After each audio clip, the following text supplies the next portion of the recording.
Hello! Welcome po sa aking maliit na bahay. Ito pong ating burritos, mga kahalaman, ay isinave ko na. Kasi po, hindi niya kaya talaga dun sa sobrang init sa ating garden na nakasabit. Kasi po, dito sa taas ng garden is mainit po yung singaw ng semento tapos yung sa itaas. Ngayon po, hindi kaya ng burritos. Napansin ko na nalalaglag yung mga dahon niya. Kaya po, nilipat ko po siya dito sa aking mini garden. So, ibinaba ko po siya dito. Dito po yung aking dating garden na ngayon ganito na po ang itsura. Dito ko po inilagay yung aking plant rack. Gumawa ako ng sabitan. Mayroon ako nakuhang kahoy, nilagay ko dito pahaba. Tapos dito ko sila sinabit. Ay makikita nyo, naaarawan siya kapag tanghali. So tanghali lang po sila naaarawan. Sana maging okay sila dito kahit tanghali lang sila naaarawan dahil mga 1 oras o 2 oras lang po yata sila maiinitan dito. Tapos wala na. Kaya po nilipat ko yung mga succulent ko dito sa taas. Kukunti lang po yung sikat ng araw. Ang pwede dito yung mga house plant na pwede sa kunting init lang o kunting sikat ng araw lang. Ito yung dangkistil natin. Ito naman yung ating burritos. Yan ang itsura nila ngayon. Nabawasan na po yan ng maraming dahon mga kahalaman dahil may mga nalaglag na rin po dyan sa ibabaw nila at saka dyan sa mga sanga nila. Para hindi po maubos yung kanilang dahon dahil sa sobrang tindi ng init. Dito ko po sila nilipat mga kahalaman. Yan, makikita nyo mayroon akong gabi kasi nakatanim po dito mga gulay. Tinamnan ko po dito ng gabi. Iba-ibang gulay po na meron ako dito.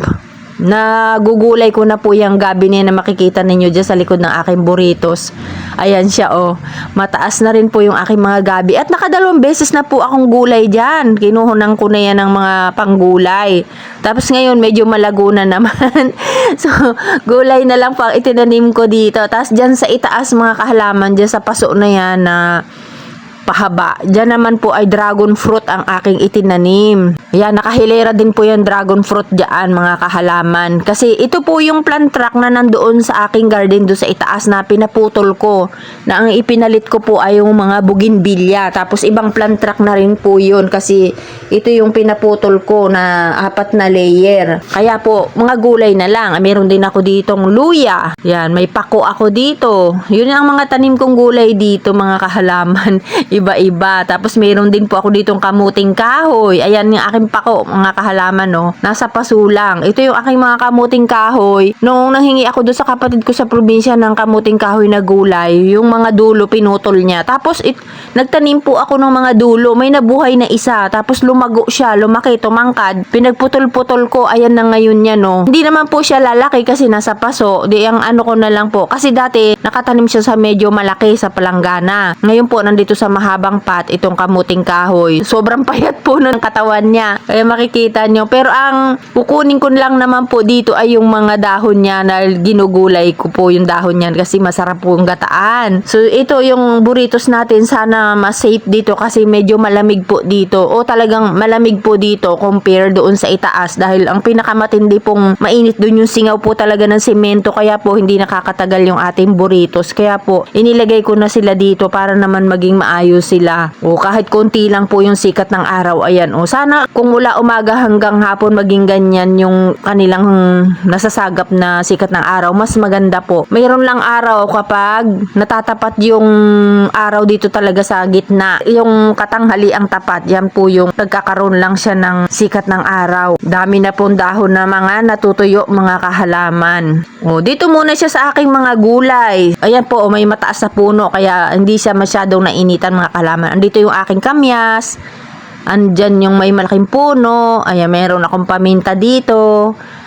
Ayan mga kahalaman. Kaya hindi siya masyadong naiinitan. Dahil meron ako ditong mga houseplant na iba. May mga kasama pa po ditong houseplant mga kahalaman. Kasi ang itatanim ko talaga dito sana mga houseplant lang. Tapos naisip ko, magtanim na rin kaya ako ng gulay dito para meron kaming igugulay kapag tinatamad-tamad lumabas para bumili o para mamalengke. So yung aking mga Lourdes is natutuyo na po. Yan, sa sobrang init. Yan, makikita nyo po yung Lourdes. Dito ko po ibinaba yung aking Lourdes na nandun sa ating rooftop na nasa dingding. So dito na sila, tingnan po ninyo, natutuyot. Di pa po ako nagdidilig kaya tuyot yung mga dahon niya. Ganda dito sana ng ating mga burrito. Sana magustuhan nila dito habang panahon ng tag-init. Tapos pag hindi na po tag-init, ibabalik ko na po sila uli dun sa garden, isasabit ko na po sila uli.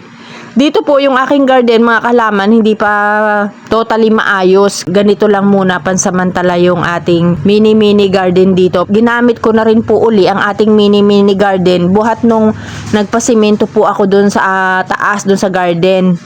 Tapos inilipat ko dito yung plant truck na mahaba. Ayan na po yung sinasabi ko sa inyo, yung plant truck na mahaba na dito ko nilipat. So mga kahalaman, ito po yung ating burritos na isinave ko muna dahil sa sobra po talagang init. Hindi nila makakayanan doon sa ating garden na napakainit. Sana okay sila dito. Yan po ang ating burritos na nandito muna sila pansamantala. Dito lang muna sila. Ayan, maraming pong salamat sa inyong panonood, mga kahalaman. Bye-bye!